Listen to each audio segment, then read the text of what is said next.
titik-titik di mana aliran itu bermuara. Di sini ada yang namanya SDR atau Sediment Delivery Ratio atau nisbah hantaran sedimen, di mana nisbah hantaran sedimen ini merupakan rasio dari sedimen yang berada dalam sistem aliran dibagi total sedimen tererosi.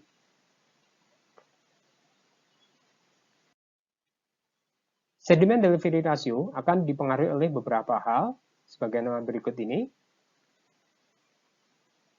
Untuk satu lokasi di daerah Piedmont, Amerika Serikat, maka SDR itu adalah persamaannya, kita bisa lihat di sini.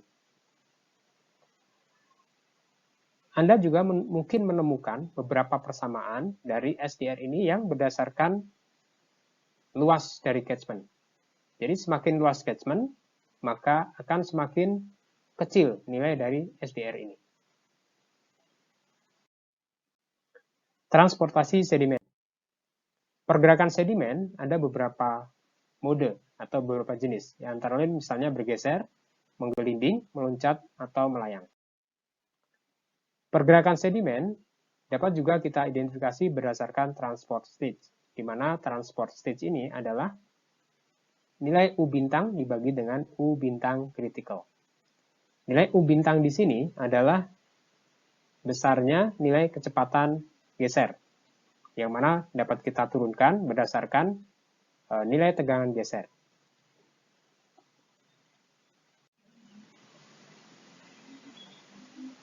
Nilai tegangan geser pada suatu aliran dapat kita hitung berdasarkan persamaan berikut, yaitu tau sama dengan rho air dikalikan dengan G, dikalikan dengan kedalaman rata-rata, dikalikan dengan kelandaian dari saluran.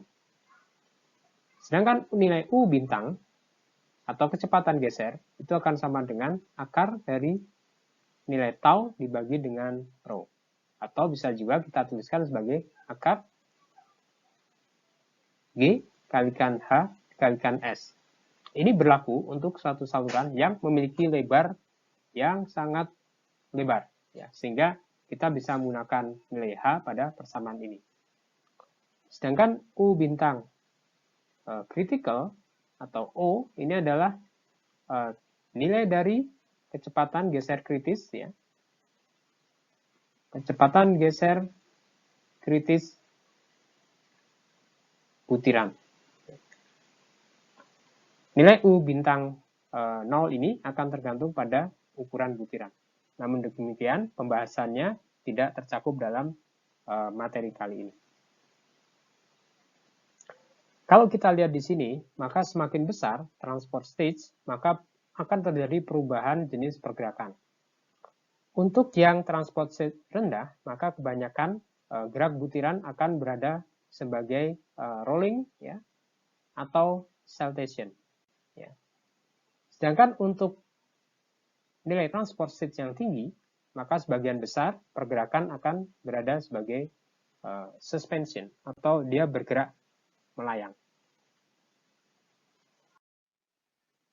Salah satu persamaan yang bisa kita gunakan untuk menghitung transport sedimen, ya, besaran transport sedimen adalah persamaan Du Bois. Di mana persamaan Du Bois ini menggunakan beberapa parameter. Yang pertama adalah psi, yaitu koefisien berdasarkan ukuran dari sedimen rata-rata. Kemudian D, di sini ada persamaan yang menggunakan D, satuannya milimeter. Kemudian tau 0 dan tau C, masing-masing adalah tegangan geser di dasar, dan tau C adalah tegangan geser kritis.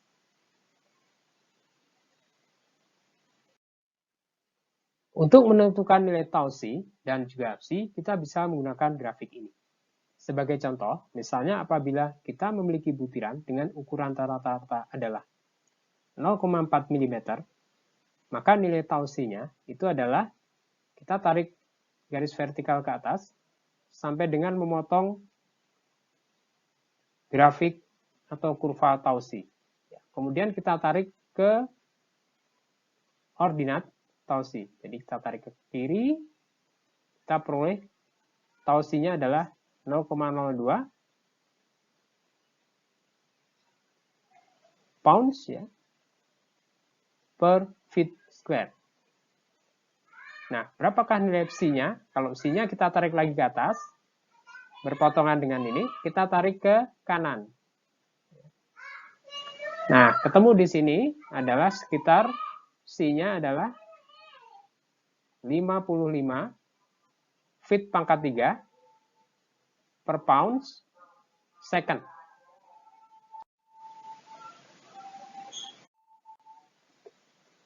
Sedimentasi di waduk.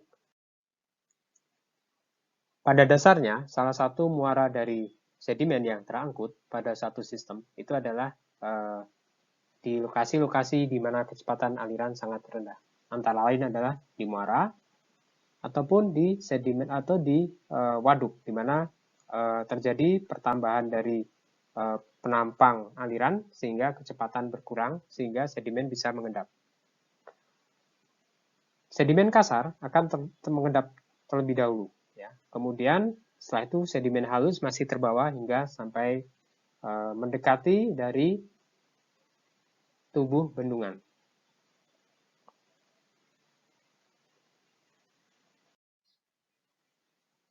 Nah, tidak semua sedimen yang masuk akan mengendap, sebagian akan terbawa keluar bersama aliran.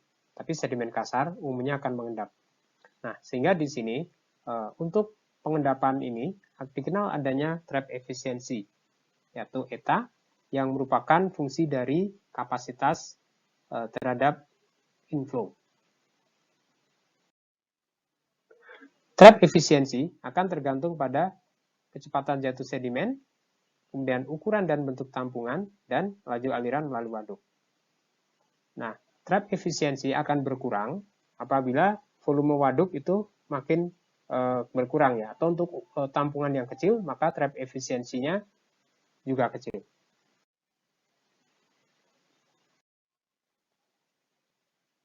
Kurva sedimentasi waduk atau trap efisiensi waduk atau tampungan bisa kita lihat di sini. Di sini ada 3 garis atau 3 kurva. Biasanya kita menggunakan kurva yang rata-rata atau di tengah. Sedangkan yang di sebelah kiri maupun kanannya itu adalah envelope atau batas-batas maksimum dan minimum yang ditemui berdasarkan data-data yang ada. Nah, untuk bisa menggunakan kurva ini sebagai contoh di sini, misalnya diketahui inflow rata-rata pada satu tampungan adalah 10 meter kubik per second. Kemudian volume dalam 1 tahun berarti adalah 315 juta meter kubik. Ya. Kalau rata-ratanya per detik adalah 10 meter kubik, maka dalam setahun kurang lebih 315 juta meter kubik. Misalnya, satu waduk memiliki kapasitas 3 miliar meter kubik. Nah, sehingga kita bisa mengetahui rasio dari kapasitas terhadap inflow adalah sekitar berapa? Kapasitas terhadap inflow adalah sekitar 9,52. Nah, kemudian kita cari angka 9,52. Nah, kemungkinan jatuhnya di sini ya. Nah, kalau kita tarik ke atas, ini akan memotong kurva di atas ini, kemudian kita tarik ke kiri. Nah, kita dapatkan bahwa efisiensinya adalah 98%. Nah, demikianlah gambaran untuk penggunaan grafik trap efisiensi.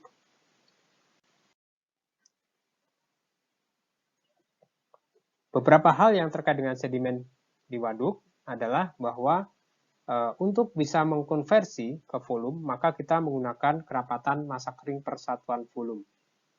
Kemudian volume sedimen yang terakumulasi di waduk dapat kita ketahui berdasarkan hasil survei batimetri atau profil dasar waduk yang dilakukan secara periodik.